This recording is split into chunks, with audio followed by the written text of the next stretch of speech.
अस्सलाम वालेकुम नाजरीन, मैं हूं रेहान नसीर और आप देख रहे हैं हमारा यूट्यूब चैनल हकीकत जानो।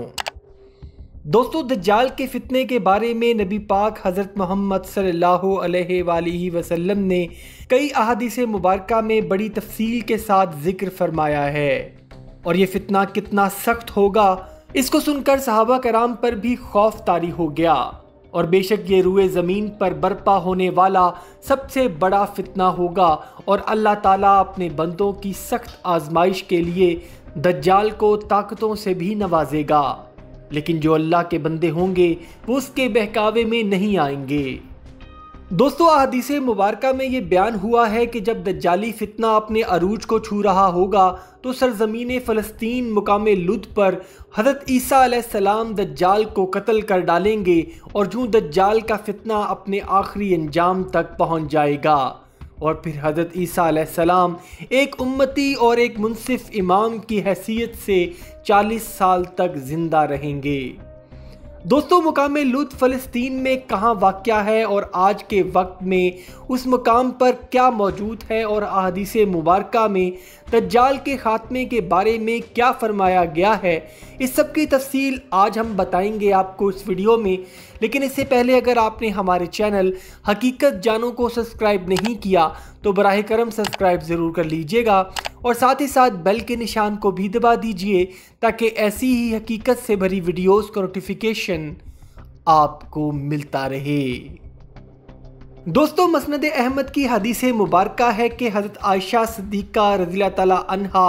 फरमाती हैं कि एक बार नबी करीम हज़रत मोहम्मद सल्लल्लाहु अलैहि वसल्लम हुजरे में तशरीफ़ लाए तो उन्होंने मुझे रोता हुआ पाया।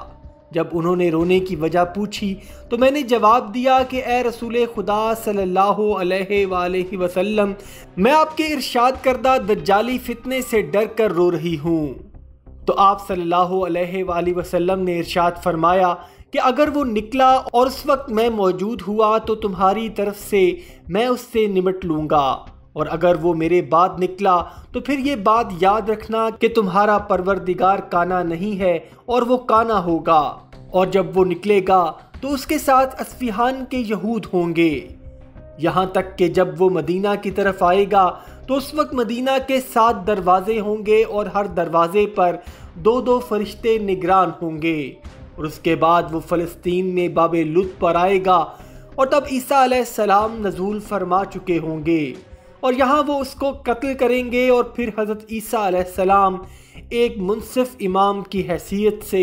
ज़मीन पर 40 साल तक ज़िंदा रहेंगे।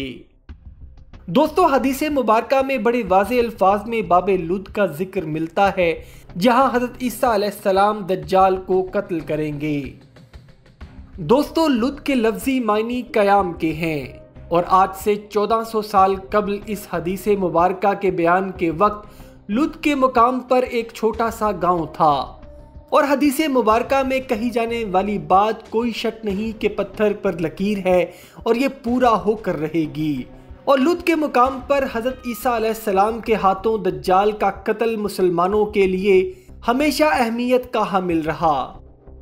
दोस्तों, लुद शहर की तारीख बहुत पुरानी है और यहाँ 5250 साल कबले मसीह के ज़िंदगी के आसार मिले हैं जो इस बात की तरफ इशारा करते हैं कि यहाँ हज़ारों साल कबल भी ज़िंदगी मौजूद थी। अगर इस शहर का तारीखी हवाला देखा जाए तो हमें इस शहर का जिक्र 1500 से 1600 कबले मसीह में मिस्र की तारीख में मिलता है। सरजमीन फ़लस्तीन का हिस्सा कहलाए जाने वाला ये शहर तारीख में कई कौमों के ज़ेर कब्ज़ा रहा जिसमें यहूदी, ईसाई और मुसलमान शामिल हैं और अब फिर से यहूदी इस शहर पर काबिज हैं। दोस्तों, हज़रत खालिद बिन वलीद रज़ियल्लाहु ताला अन्हो की क़यादत में मुसलमानों ने जब फ़लस्तीन को फ़तह किया तो इस शहर का नाम अल-लुद रखा गया और फिर वक्त के साथ साथ सलीबी जंगों के ज़ेर असर ये शहर ईसाइयों के कब्ज़े में भी रहा और फिर सलाहुद्दीन अयूबी ने जब फ़लस्तीन फ़तह किया तो ये शहर ईसाइयों की पनाहगाह में तब्दील हो गया। बरतानिया ने जब फ़लस्तीन पर कब्ज़ा किया तो इस शहर का नाम तब्दील करके लीडा रख दिया गया। اور جب برطانیہ نے یہودیوں کو فلسطین میں آنے کی اجازت دی تو اسرائیلی حکومت نے دوبارہ اس کا نام لد رکھ دیا۔ دوستو اگر موجودہ وقت کی بات کی جائے تو لد اسرائیلی دارالحکومت تل ابیب سے صرف 15 کلومیٹر دور واقع ہے، اور یہ ایسا شہر ہے جہاں 80% آبادی یہودی ہے۔ لد کی موجودہ وجہ شہرت یہاں اسرائیل کا سب سے بڑا بین الاقوامی ہوائی اڈا ہے، جو برطانوی راج میں فوجی پروازوں کے لیے تعمیر کیا گیا،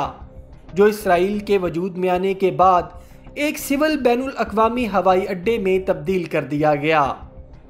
دوستو لد کا ایئرپورٹ دنیا کے محفوظ ترین ایئرپورٹس میں شمار کیا جاتا ہے، جس کی سیکیورٹی میں اسرائیل کی پولیس، فوج اور سیکیورٹی ایجنسی موساد تک مل کر کام کر رہی ہے۔ دوستو یہاں یہ بات غور طلب ہے کہ ایک ہوائی اڈے کی حفاظت اس قدر زیادہ حد تک کیوں کہ سیکیورٹی پولیس سمیت فوج اور خفیہ ایجنسی بھی اس کی سیکیورٹی کو دیکھ رہی ہے۔ دوستو اس کی وجہ نبی پاک حضرت محمد صلی اللہ علیہ وآلہ وسلم کی احادیث مبارکہ میں دجال کے خاتمے کی وہ پیشن گوئی ہے جس کو ہر حال میں پورا ہونا ہی ہے، اور یہ بات یہودی شاطر دماغ اسرائیلی حکومت بہت اچھے سے جانتی ہے۔ بھلے کہ یہودی نبی پاک حضرت محمد صلی اللہ علیہ وآلہ وسلم کو نبی ماننے سے انکار کرتے ہیں، لیکن وہ حقیقت سے دور نہیں ہیں، اور قرآن کریم اور احادیث مبارکہ پر ریسرچ کرنے والی اگر کوئی غیر مسلم قوم ہے تو وہ یہودی ہی ہیں، اور ان کو اس بات کا ادراک بھی ہے کہ حضرت محمد صلی اللہ علیہ وآلہ وسلم نے حدیث مبارکہ میں لد کے مقام کے بارے میں واضح انداز میں ذکر کیا ہے جو ہو کر رہے گا، اور یہودی اپنے مسیحا یعنی دجال کی آمد کا انتظار کر رہے ہیں، اور ساتھ ہی ساتھ دنیا میں اس کے لیے راستے بھی ہموار کرنے میں لگے ہیں، کیونکہ نبی پاک حضرت محمد صلی اللہ علیہ وآلہ وسلم نے احادیث مبارکہ میں یہ بھی فرما دیا کہ دجال کے ساتھ اصفہان کے یہودی بھی ہوں گے جنہوں نے سیاہ چادریں پہنی ہوں گی۔ دوستو مقام لد پر حضرت عیسیٰ علیہ السلام کے ہاتھوں دجال کے قتل کو اگر باب لد کے موجودہ جغرافیائی تناظر میں دیکھیں تو ہو سکتا ہے کہ اگر دجال حضرت عیسیٰ علیہ السلام سے جنگ کے بعد پسپا ہو کر کسی دوسرے کافر ملک جو اس کا ہمدرد ہو بھاگنے کے لیے ہوائی اڈے کا رخ کرے، لیکن حضرت عیسیٰ علیہ السلام جن کو اللہ تعالیٰ نے فتنہ دجال کے خاتمے کے لیے ہی اتارا ہوگا، دجال کو پکڑ لیں گے اور اس کو قتل کر ڈالیں گے، اور اس لیے لد کا ایئرپورٹ اور اس کی موجودہ سیکیورٹی کا گمان اس طرف جھکاؤ ضرور رکھتا ہے۔ دوستو اللہ تعالیٰ سے دعا ہے کہ وہ ہمیں اور ہماری آنے والی نسلوں کو اس فتنے سے محفوظ رکھے، اور اگر ہم اس کو پالیں تو ہم اس کے کافر ہونے کا ببانگ دہل اقرار کریں۔ آمین ثم آمین۔